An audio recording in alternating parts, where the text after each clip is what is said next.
There's no video. There's never been a video with it. Don't ruin it like that. We'll turn it back up now. You gotta finish it.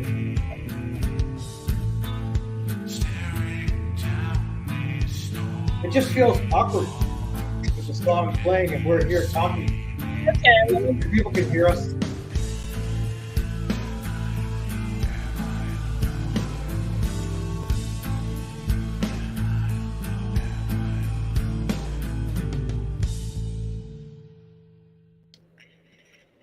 Okay, please. Back there, people already saw us to start with. Oh, now you're playing the song again. Oh, what a technical, every single show we get kind of a nifty little oops, right? And oh my goodness. we're gonna work on that because, while the song's playing and me and you are yapping away and people can watch us do it, it's kind of awkward at the same time as like that mystery. We're hidden behind the song, like we're in some studio somewhere. Like you're not in your living room and I'm not in a spare bedroom turned into an office. So yeah, it's been a bloody hectic month, hasn't it? It's been absolutely atrocious. I feel like left, right, and center, I've not stopped going. Every single moment I've had something planned, some appointment. Some appointments I've canceled just because I'd rather, not run myself down. But it's just nonstop. Like every single weekend of May, I was busy. Yeah. If it isn't for the kids, Jack and Jill, it was our 2 investigations, which I'm not going to discuss tonight. That's for the following episode. Next month's podcast. But it's just the fact of that, because both of us work Monday to Friday, and a lot of times we end up working a little bit later too. So then Monday, Tuesday, Wednesday, Thursday, Friday, Saturday, like it doesn't end. And I'm stuck in this limbo right now where it's like, okay, just one more day and it'll be over. As if I have a work Monday to Friday job. Like it's never over. So, so that's kind of where we're at. We're just both very overwhelmed with May. Looking forward to June where things slow down a little bit. We have no upcoming investigations, not till quite some time now. Just one resident throughout the summer, and then we've got the Perth jail coming up in October. So pretty excited for that, but we won't bore you because that'll be next month. So our lovely guests, Steve and John, are back with us today to talk about UFOs, or Steve will correct me with the new we'll have to let him correct that. Yeah. Fire away from Steve. Because apparently it's not PC anymore to call it UFOs. So I know even less about UFOs than I did about cryptids. We live in a city of lights, right? So when I look up, we're near an airport here. Like we're like hold on, there's Americans on here, I imagine. So, we're about a mile away from an airport. So I've got the closest airport to me is Toronto. And that's like an hour and a bit from me. So, technically, there's probably other local airports. I think there's one in Wesleyville, but it's just an airstrip. So, I'm in Coburg. So luckily when I get to look up at the sky, I get to see the sky and nothing else. I'm not polluted by, smog. The schwa. Yes, I don't have the schwa polluting me. But anyway, we'll stop rambling and I'll introduce our friends back to the stage, and they can take it away from here. And as they talk about things, I'll find images on Google like I did last time and upload them. All right, Steve and John, welcome back. Good evening. Hello, all. And maybe by the time this is all done, with you being so busy, you'll want to be abducted by a UFO. I might. You know what? I keep telling people I want to move into a bunker right now. So I think being abducted into a UFO is enticing right now. Be careful what you wish for. I'll hold on to it. I'll hold on. So we're here on our 3rd installment of you guys. And we had been talking about cryptids, which in itself was an expansive topic of which I know little of. Now I know less about UFOs, or whatever they're supposed to be called. Wait, Steve. Whenever all I know, and all everybody else knows, is kind of like this. Do you remember, when we were studying French in school, we learned it in grade 9. and that's the French we knew. So all that we know, realistically, most people, me anyway, is what happened in Roswell, and in which case it's very little that we actually know, just maybe what we see on X-Files or whatever. So first off, let's get through the UFO word. Well, it has recently been updated. It took me a while to catch on to this. They're calling them UAPs, unidentified aerial phenomena, probably because some scientists decided to just name it that. I don't think it's politically correct or anything. And a lot of that comes to, where they're also seeing these things. Because there's also, what is it? I think it was the USP, which is unidentified submersive phenomena. So Underwater. Yeah, exactly. There's just been a lot of changes. And, UFO flying around underwater? Yeah, USOs. USO, that's right. USO. Okay. Yeah. Isn't that like a government term? Isn't it Well, like that used to be the parties they would send into Vietnam and Korean War and such. that's like a urine infection, a UTI. That's not your ear, Dave. Okay, sorry. You get that little itch. Okay, Anyways, That's chlamydia.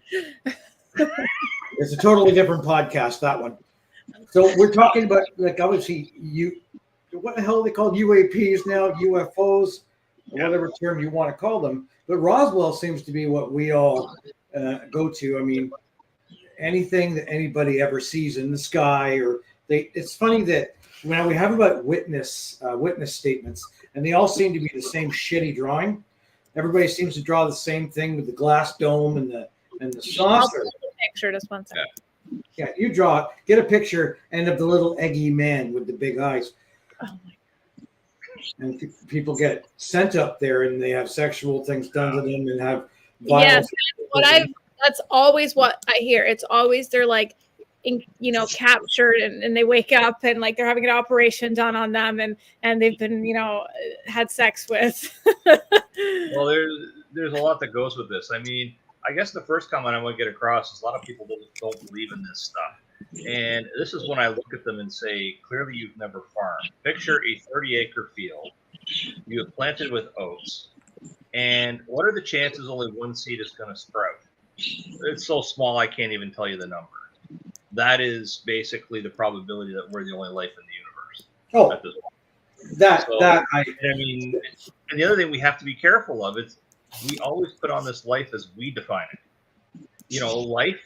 Life on other planets are going to follow different rules, plain and simple.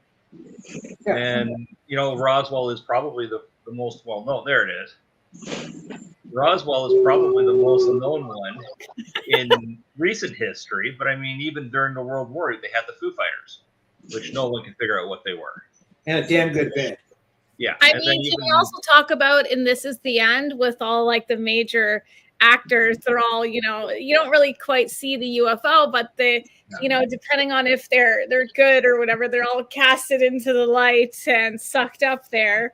So that's always how UFOs have been portrayed. Well, it is, but I mean, I'm going to say something that people are probably going to laugh at, but it's possible that the Indiana Jones movie wasn't too far off from what's out there. There's something called the Paracas skulls. John, have you heard of the Paracas skulls? Oh, definitely, yeah. Yeah, so these are skulls. These are skulls down in Peru, and this has like a double linkage to it. But basically, a lot of the Central American Indians would practice elongation of the skulls. Now, you can elongate the skulls, but it doesn't change the volume inside your brain. Can you spell BRCA skull so I can bring up an image? Because I'm getting Paracas. Paracas. Okay, I was searching up BRCA skulls and I was getting Star Wars. Yeah, you would. What I was thinking about. The thing I want to point out about these is that skull elongation in humans, you don't change the volume of the brain case. These skulls have a higher brain volume a higher volume in the brain case than humans. So they are clearly a different species at this point. The question is whether they're alien or not.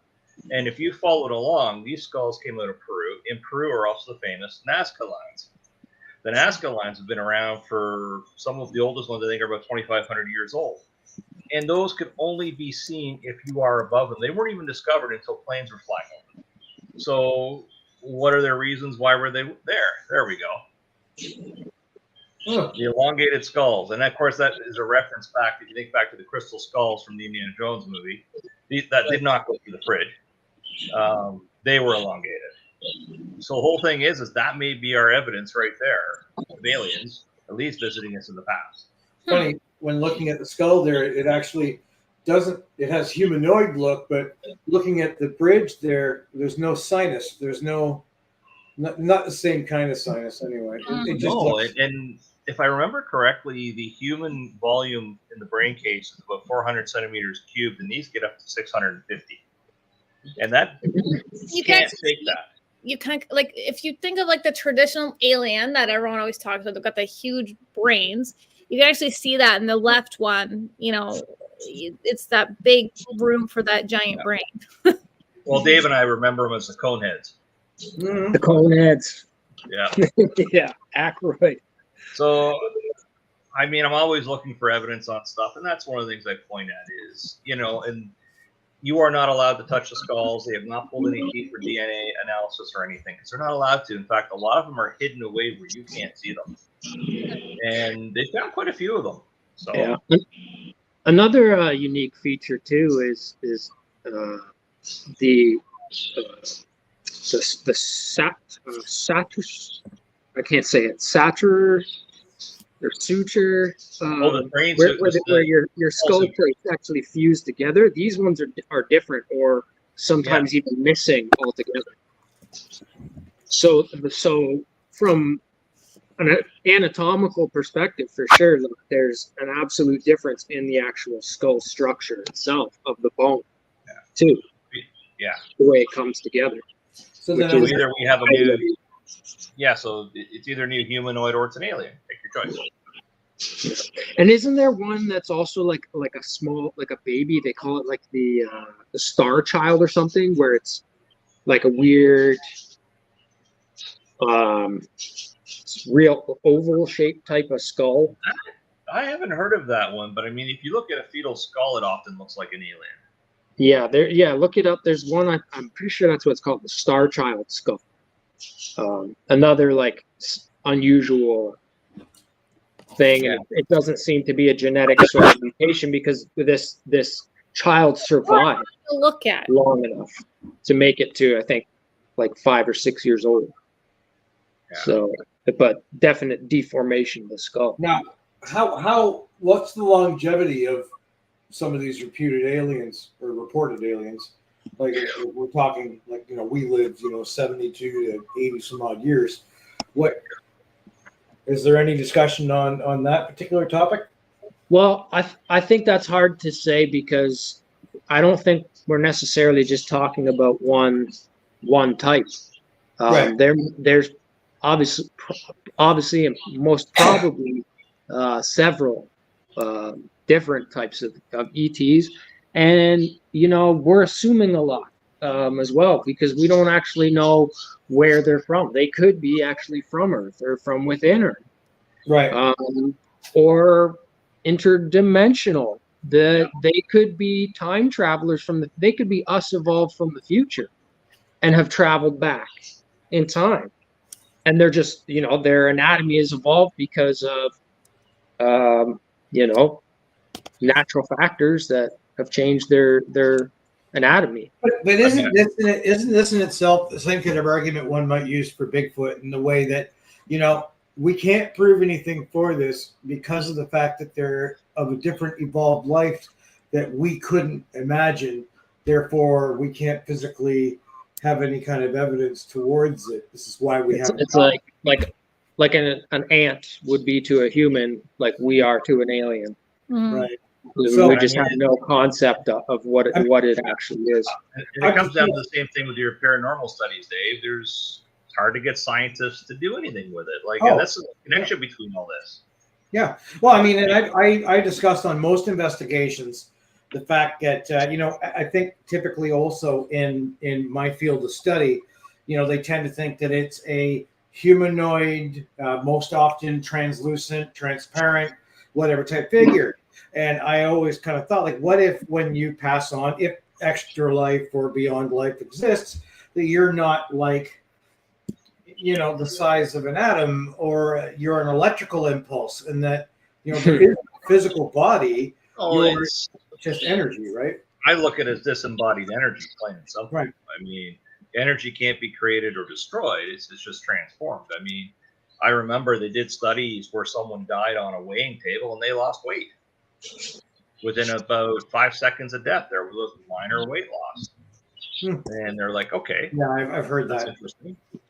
I've heard that as well. And it's, you know, it's not air escaping the body because the scale wasn't that sensitive. Yeah. I mean, it's all part of this stuff. It's like when you start breaking things down a little simpler, you know, aliens, okay, are they life from another planet?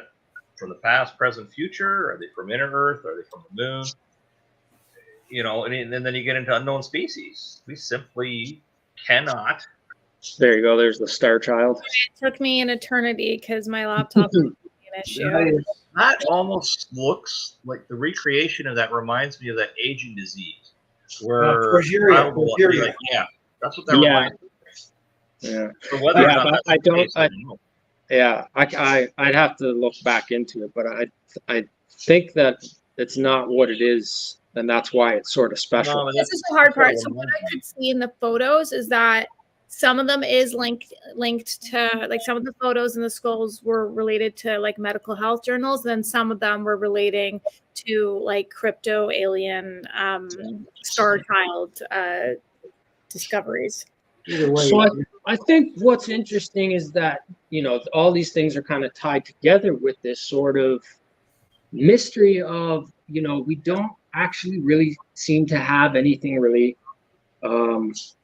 other than anecdotal like evidence, you know.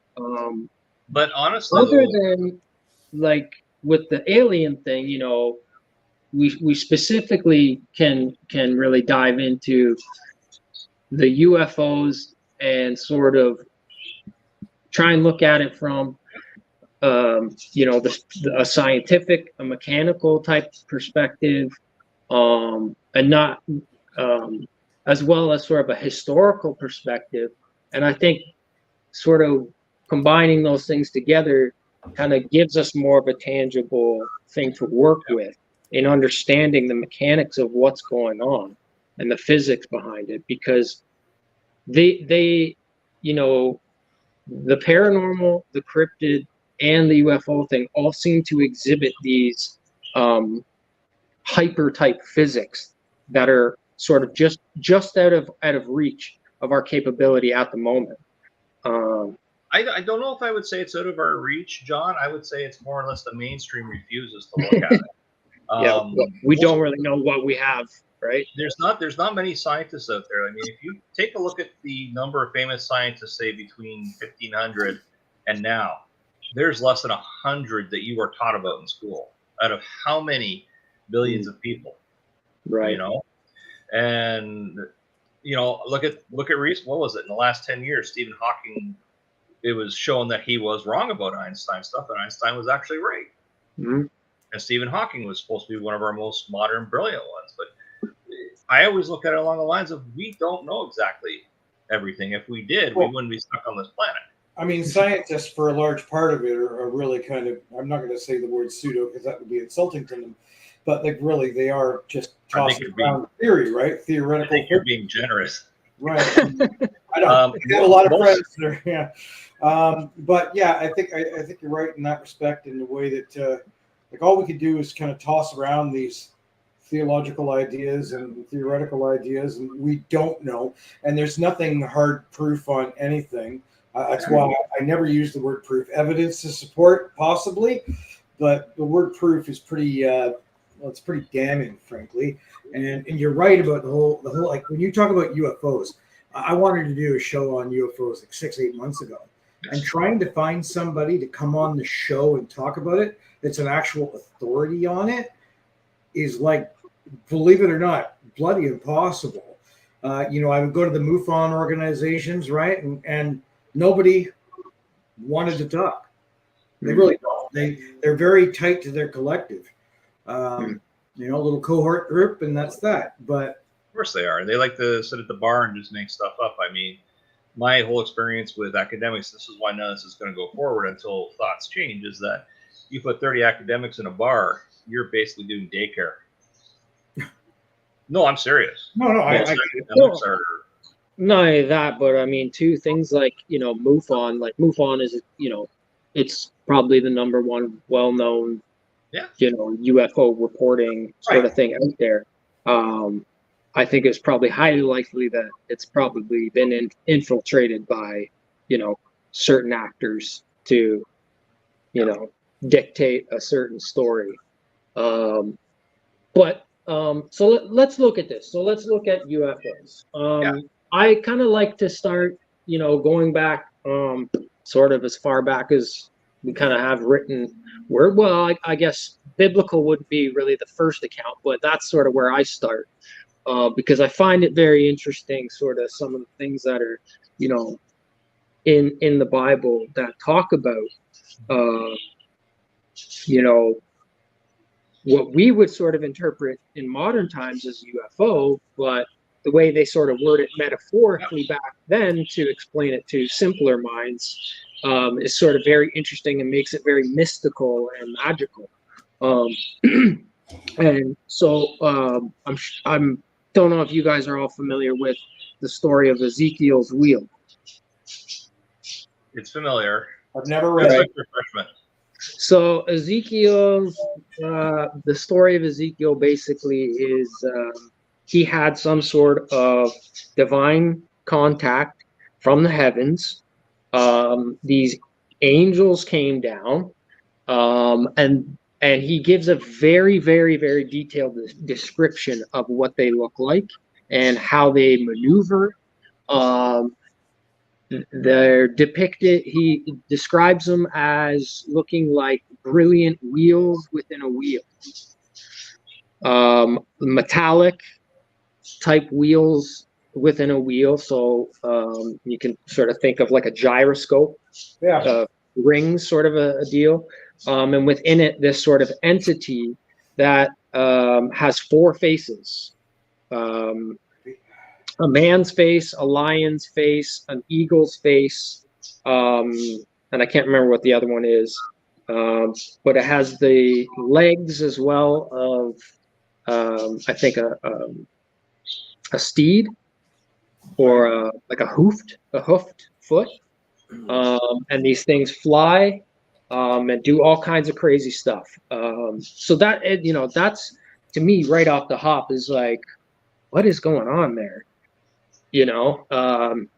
That's not sort of your typical everyday type of thing, that you're going around, that's getting reported. Obviously, this was significant enough that they put this in the Bible. And that's not the only thing, right? There's other accounts of, a fiery cloud coming down and telling a certain group of people to go over the hill and slaughter another group of people.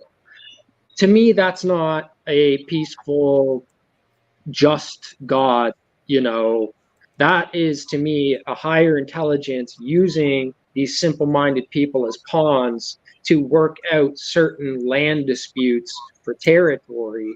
And this might be, different factions of ETs or what have you, that are actually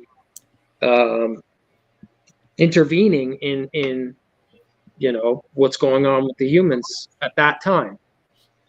We can also go back to, sort of ancient Egypt, talking about the winged disc, which is, it's everywhere in Egypt. I'm sure you've seen it. Sometimes it's got the scarab beetle in it, but it's always got the wings and the ring. There's Ezekiel's wheel there, with the being there beside him. And he actually, I believe it, the story of Ezekiel as well, he actually got taken up by them back to their realm or whatever, and was given certain instruction to come back with. It's a very interesting account. But like I said, it's not the only one in the Bible. There's lots of stuff. And throughout, like I said, ancient Egypt, ancient Maya has a very similar story with the flying serpent. And Quetzalcoatl, if I'm saying that right. Yeah, so there's a lot of interesting stuff from very, very ancient history, our very beginnings, that talk about these crafts, these beings coming down in crafts, and to them, what else could they be but gods, right? It's like the same thing with us flying an airplane over an uncontacted Amazonian tribe. They're looking up and going, what the hell is that thing? And they might even see a pilot looking down at them if they're close enough, and think that that's some sort of extraterrestrial being or a god, right? They can't understand the mechanics of it. They just don't have that understanding yet. That kind of thing was documented in World War II. There were several of the remote islands with no contact, but they started worshipping, building plane-like structures. So yeah, exactly. And this is throughout the world. I mean, we have in our own indigenous cultures here, the Cree tribe, their belief, and I'm not this.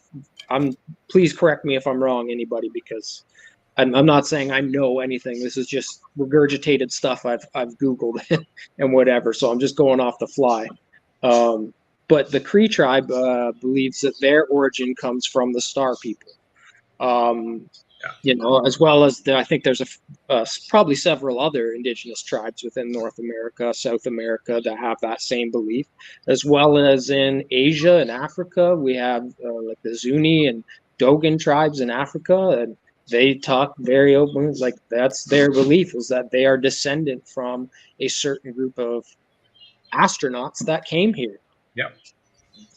So my point to that counterpoint is, I mean, like us as a culture anyway are kind of well known to spin the shit, and make up stories of things.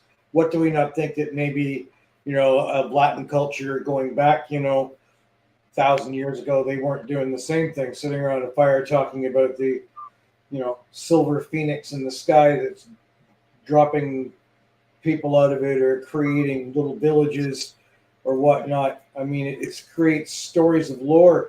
One would even say that sometimes the Bible was written that way as a book. So I've never read it, so I can't speak to that. But the only thing I can sort of say to that point, Dave, would be, yes, that's a good point, absolutely.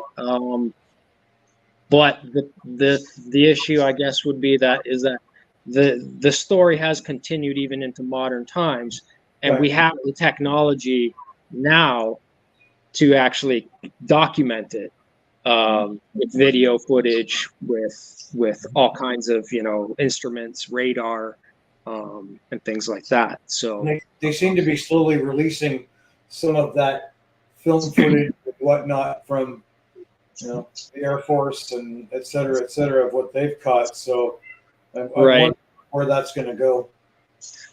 Yeah, I think you're referring to the TikTok video, the Tic Tac video.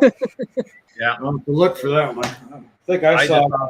I just honestly don't think we can analyze it. I mean, there was a report of one coming to mind, and this is where the time travel comes in. John was talking to, in a way, people were being abducted from the planet Earth.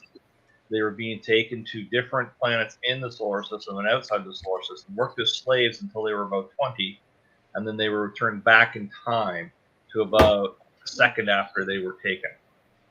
Oh, are you talking about like the 20 and back program? That might be the one, yes. Oh, okay. So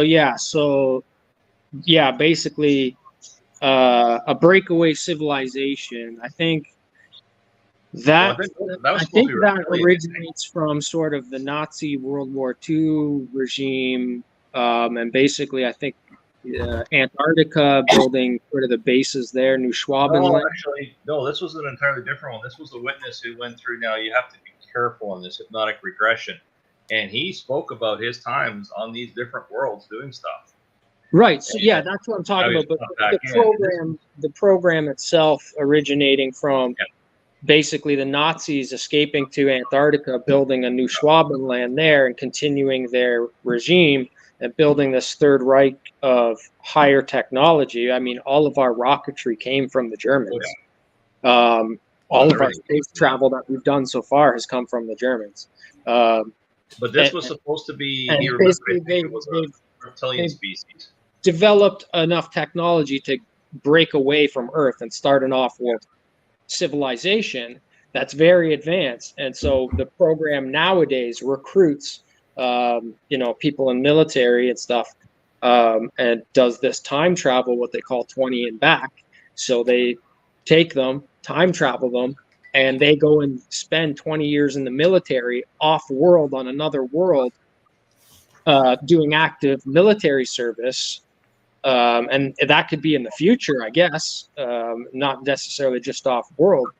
And then, like Steve said, being instantaneously brought back at the end of their career, at the end of their 20-year service, being given back their old life again. This guy reported he was a slave, not military, and he was being forced to build stuff, and it wasn't humans that were running it; it was an alien species. Ooh, so that to me sounds a lot more like the Sumerian story with the Nephilim, with not the Nephilim, sorry, exactly. With the Anunnaki. This guy did a hypnotic regression, and he did an interview with Tony Merkel. Actually, it was quite interesting. Okay, I watch Tony Merkel all the time. I'll have to check that one out because I haven't seen that. Older episodes. Oh, okay. The whole idea is that he was worked as a slave. Yeah, to me that sounds like the Anunnaki story from Sumeria, where they basically made a hybrid primate from or whatever, and I think they called them the Ijiji. Yeah. And they were made to mine the gold for them to make the monochromatic gold for them for their atmosphere on their planet. This all ties into for Dave and Fiona and for everyone else. That all ties into the whole Planet X Nibiru stuff. Zechariah Stitchin's work with his book The 12th Planet. If anybody, go and do your own research on this. That all depends. This is open discussion. This is nothing's factual here, right? So this is some of the abduction stories that are coming out in more modern times, not the classic picked up on the side of the road, lose 9 hours of time, right. And this is the kind of stuff I was like, wow, this is really happening. It's just one of those things. To me, what's really, I guess, alarming to say is what the terminology refers to as this hybrid breeding program. Yeah. And that seems to be the abduction experience that's going on nowadays, is people are being taken against their will, floated out of their beds in the middle of the night, and pulled right through their brick walls of their house. They're sucked up through the ceiling, up into a craft with other people that they can see. And they're kind of stuck there in a catatonic state and being worked on. And usually it's on the reproductive system.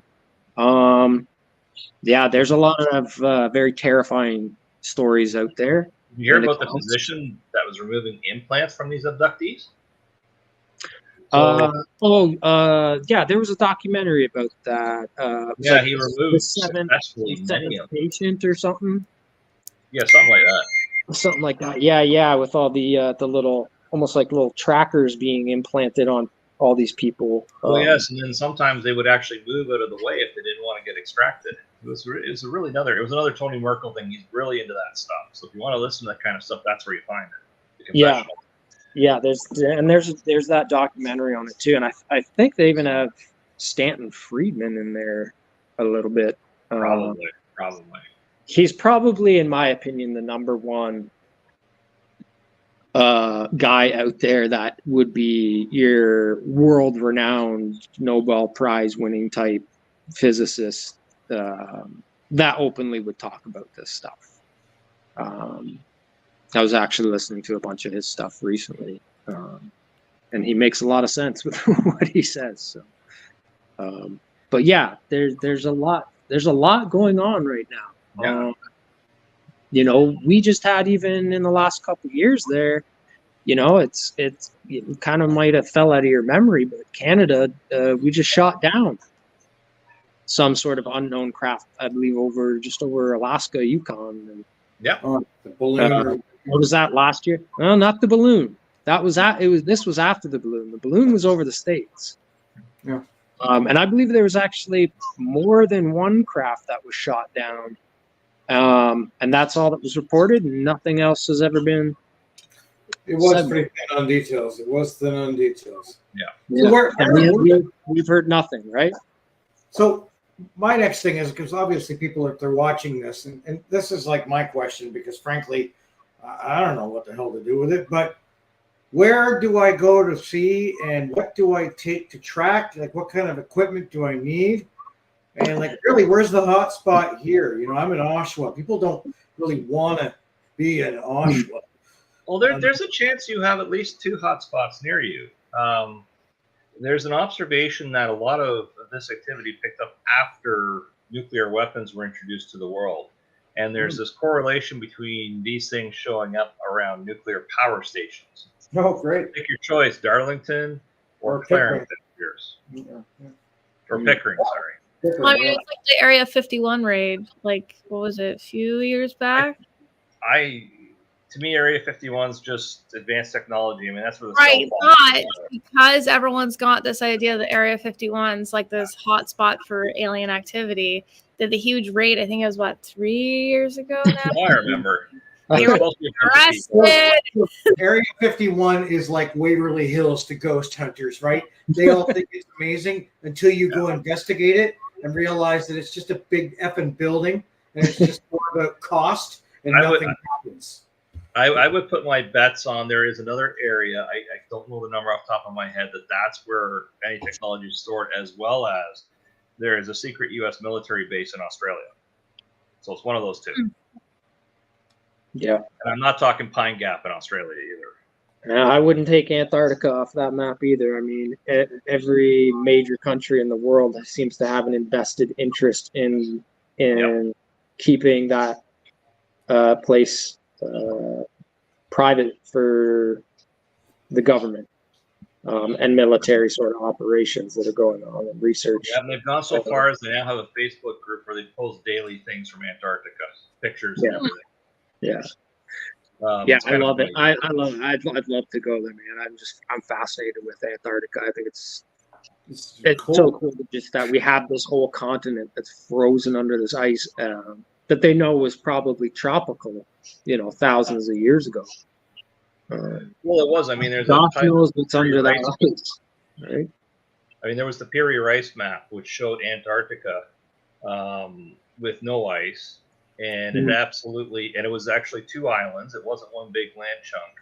And they found there was rivers and everything. It was only in the 1950s and 60s when they were able to do a survey and found that the Peary Rice map is actually accurate for what's under the ice in terms of that there's 2 land masses there, not just one. Yeah. And I mean, everyone's waiting for the whole, let's flip the axes on their sides right now. And there's indications it could happen. Yeah, I'm not going to get into that whole rabbit hole with Antarctica. That's its own. That's its own. I mean, okay, from like an outsider perspective, I know they have like a bunch of hubs of research centers like all over, but I feel like there's never any like. Obviously, if I went on to like pub whatever like ResearchGate, I could find research. But like, I don't ever see things about Antarctica on a regular basis. Like, you don't see it widely discussed. Unless like it's like a major like media thing. Like I never see. They're researching penguins. That's all. That's it. And that's nothing to see here. Don't get me started. Just penguins. You can come and see the penguins and take some pictures, but that's it. And I know they have like I'm actually going to be doing pet sitting for someone that's an Alaskan cruise. So no, that doesn't even. Never mind. Not even fucking applicable.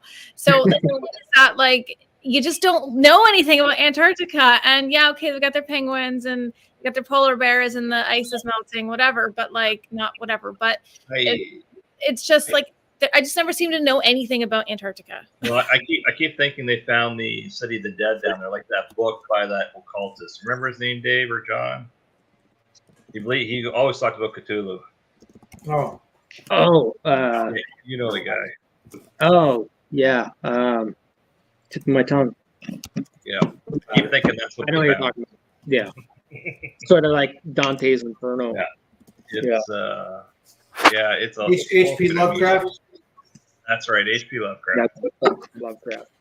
Yeah, Golden Dawn member. You know, compared to when three of us were younger, Fiona, it's harder for you to say that. Yeah, I am a toddler compared to you guys. When you think about what UFOs were to us, I mean, Star Trek was the sci-fi on TV and such. You know, everything was flying saucers. It's just a lot more complex now. Yeah, and then honestly, it shows up as solved mysteries and growing up, UFOs have always just been like the flying saucer and, you know, the alien being sucked or the person being sucked up. Gar-shaped I now. was really into sci-fi growing up. I mean, my stepdad was a huge Star Wars. I'm gonna get that wrong. He's gonna yell at me, but Star Trek, huh? Star Trek fan. And then my mom's ex, not dad either, was a Star Wars fan. So that was kind of my only exposure, and like I didn't really watch it. So very minimal knowledge. I know pretty much enough about Darth Vader, Luke Skywalker, and Stormtroopers. So And don't forget that happened a long time ago. that's as far as it goes.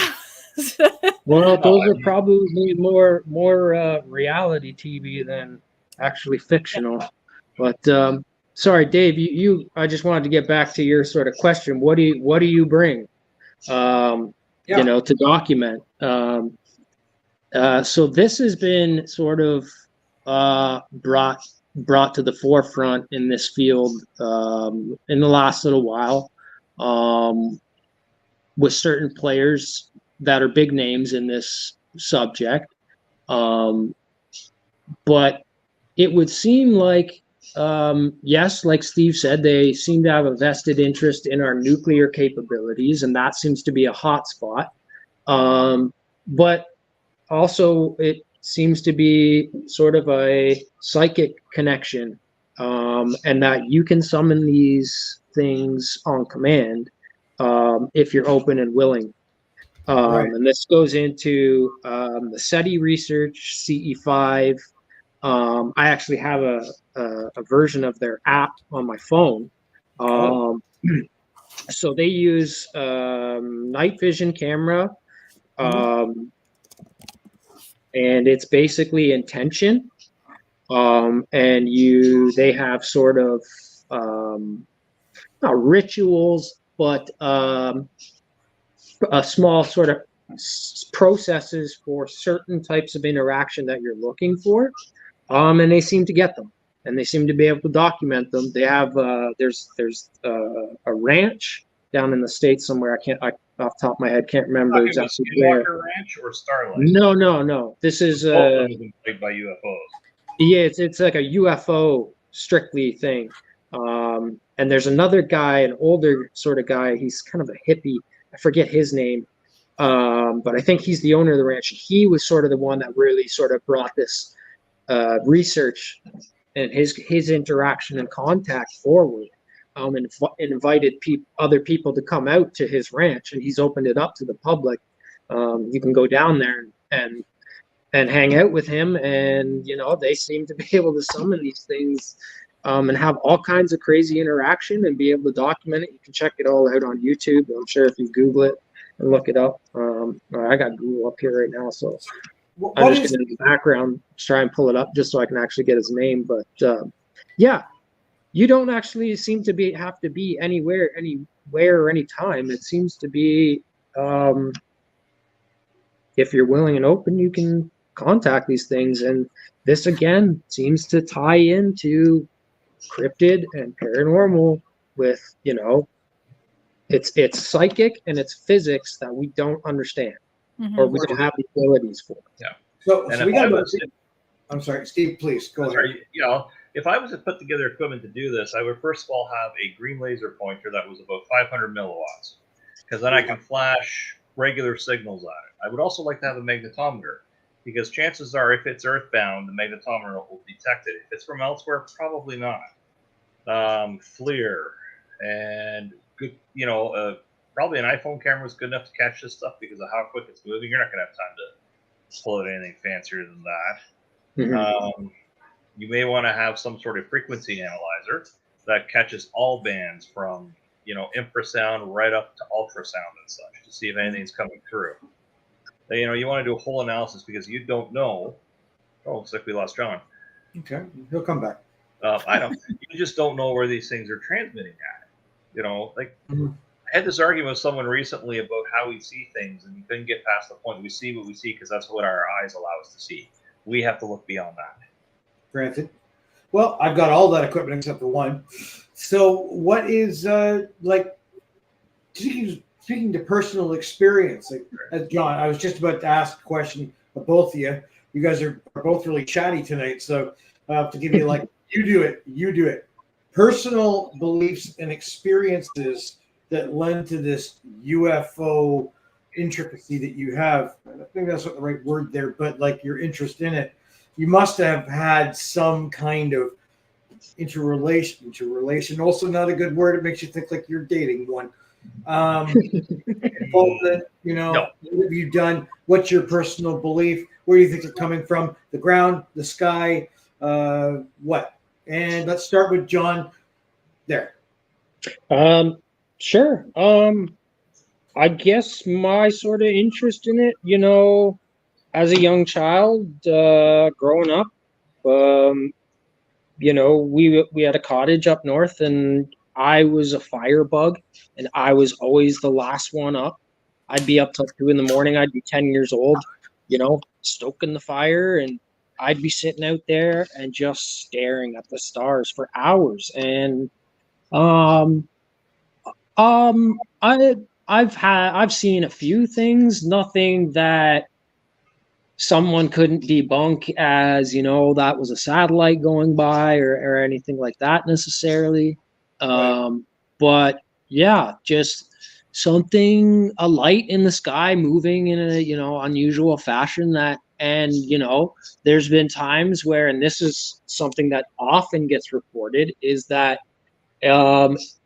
you do seem to have this sort of connection where once you notice it seems to notice you, and we'll either move off and it be gone, but that gets reported a lot. And I've had that feeling more than once, seeing something in the sky that would just be a small light moving along the horizon somewhere.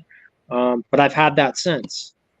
I haven't had any really crazy UFO stories, but I think that's probably where it generated for myself, and probably led me into other sort of mysteries, I guess, probably too. And sorry, I forget the second half of your question. No, I was just saying, your personal belief, where do you think my belief? or do you really think they exist? Or obviously you do. You're on the show.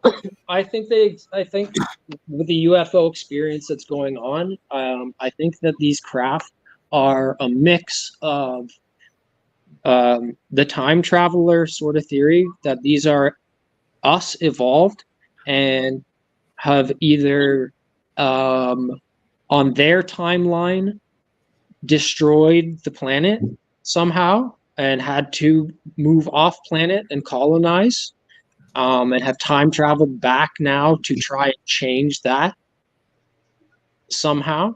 Okay, wait, can I as well as I think that a lot of them as well are our own craft that we have back engineered and are posing as extraterrestrial to conduct Black Project type research. What are your thoughts on the show 100 then, especially towards the end? Oh, that's the one where they all disappear, right? So in the beginning, it's kind of the opposite. They're in the sky and they send 100 down to Earth. I stopped watching towards the end, and now it's off Netflix. But towards the end of the show, they end up going to other planets and finding extraterrestrial live or living individuals anyway. And they've used cryo to preserve their lives, but then they find, like, in the beginning they have grounders, wherever, who are people that made it through the world falling apart, and they do have some extra strength on them because they've had to, withstand an apocalypse, I guess. But then towards the end, they do find like alternative, like, living planets. So I didn't know if you've seen it and if you have thoughts on it. Then with your my sort of opinion on that would be, and I guess this sort of ties into my belief of where these things, and the time traveler thing to me also reflects the story of the 12th planet, Nibiru Planet X.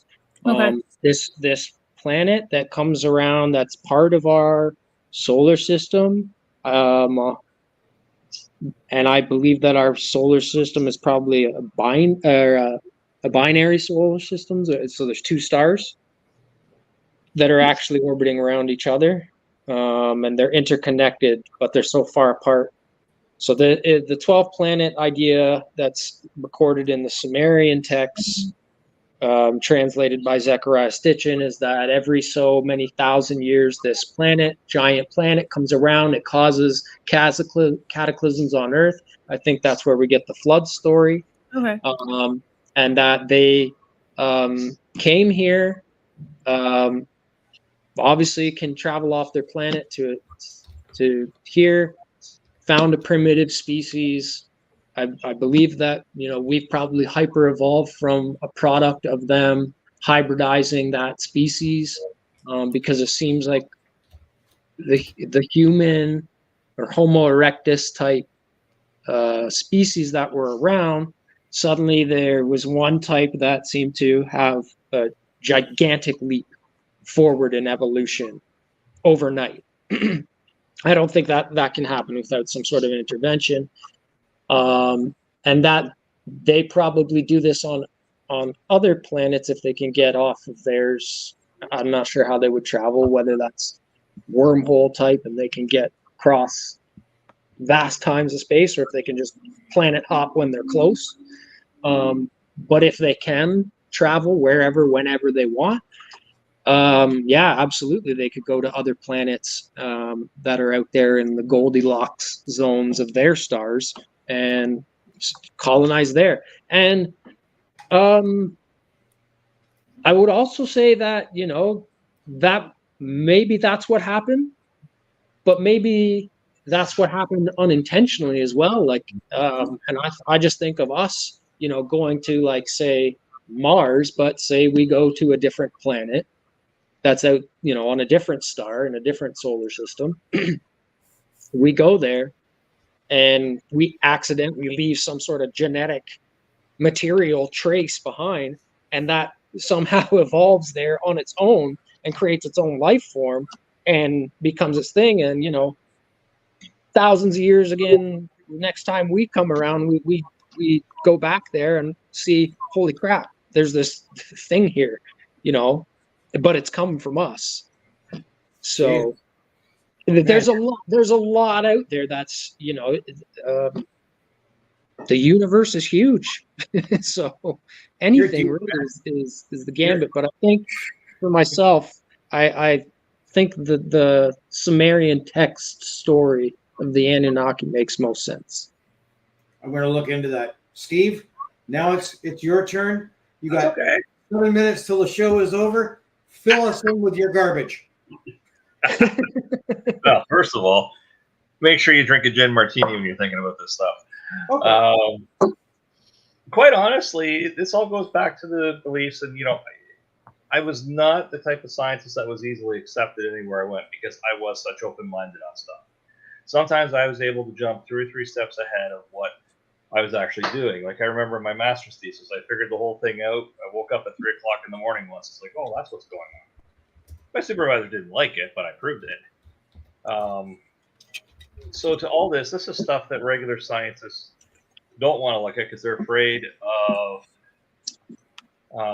how's the best way? They're afraid of being embarrassed by it. But to me, there's this whole world out there that we've barely scratched. And for me, I've had too many coincidences. I can accept 1 or 2 coincidences. But when I start having multiple coincidences in a month, then I start thinking what really is going on out there.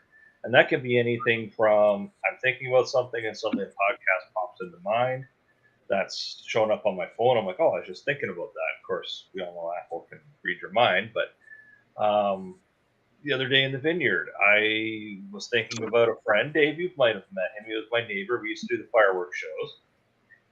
And it was just before the May 2-4 weekend when we would do it. I was thinking, man, it's been a long time since I thought about you or heard about you from my dreams, because a lot of these people visit me in my dreams. And his favorite firework was the 888 repeater. I was digging holes to put new vines in, and I looked down on my counter, and it was 888. I mean, to me, that just really pushes it. Right at the second I'm thinking about it, I look down, and it's like, wow. I feel a lot of energies around me. In the vineyard, I feel energies around me. Like sometimes I feel like there's something nearby, and I turn around and I catch a shadow, but then it's gone very quickly. Right. So nothing direct with UFOs or anything, but just with what I'll call energies in general swirling around me. You know, and just being able to sometimes, how's the best way to put it? I will tip myself upside down like a bat and just get a different point of view on a problem and get the answer. Whereas other people will just kind of stare at it, and it's kind of like, it's like an intuition with all this stuff. And this all falls into this category, you know, where's it coming from? And sometimes I feel it's just like something's guiding me with what it is, who knows? Absolutely. Like I can totally relate. I have totally the same type of experiences, Steve. Like so I was very interesting to say all that. I was off sick for 2 days. The second I get back in the vineyard, all my anxiety's gone. It's like I'm feeding off the vineyard now to keep calm. And you know, a lot of these UFO things come into that. If they want you to see them, you're going to see them. If they don't, you're not going to see them.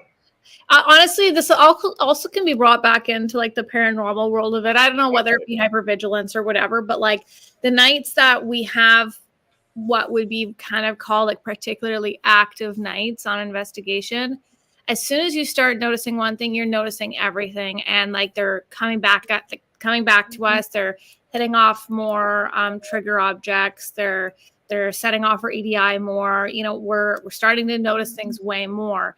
And I'll talk about this next month more. But like when we go to SJJ, I never sleep because it's very active before bedtime. And then as soon as I'm in bed, all I do is lay there and just wait for something to happen. I could have the fan blowing in my eyes, forcing them to stay shut. I will still be awake because something's happening. So, and you see, for me, it's always isolated instances. It's never that I get 2 or 3. It's always I get one here, I get one there, and sometimes they're a week apart, sometimes they're a month apart. And this is why I put into all this stuff. There's a lot of stuff we simply don't understand. UFOs, Sasquatch, cryptids, paranormal. It is all part of that that we don't understand, and people don't want to try to understand it because I think people are scared of it. You know, just think about it. I mean, Monty Python probably summed it up properly in the Galaxy song. We better hope there's intelligent life out there somewhere because there's bugger all down here on Earth. And that is the truth. Mm-hmm. Like, that is so much the truth these days. Isn't it? It is. Yeah, it's pretty wild. So we've got 2 minutes left of our podcast. I just wanted to say thank you guys so much for your input and experience and conversations over this trilogy. It's been pretty awesome, even though tonight was a little bit lower view count than usual. That, like Dad said, May's been crazy for everyone. Spring is hitting. People are gardening, getting back to their summer jobs, seasonal workers. No one has a lot of time right now. People are prepping for summer weddings. Like it's a lot. So I'm not going to hold anyone accountable for not watching our podcast. We're not famous. So, but I just really wanted to say thank you for putting in your time and effort for this podcast. We really appreciate it. It was a lot of fun. Yeah. So it's been great getting to know you guys. I mean, I'm obviously, Dad knew you. I did not. So it's been awesome learning who you guys were. Come to the winery soon. Well, I'll have to really do enjoy wine. So I'll have to make a day trip out there. Probably give me a heads up. Give me a heads up. Where I am, but I got vacation days, so so I have 2 all mine off for a bachelorette and 2 weddings back to back because both my sisters are getting married back to back. So, but I mean, even if you find a weekend or even a weekday, give me a heads up. Yeah, I mean, retail doesn't want me walking in all covered in vineyard because then people like to ask me questions. So right. No, thank you so much. All right. Okay. Thanks, guys. Peace. Good night. Get lost. Good night. See ya. Yes. Gone. Out of there.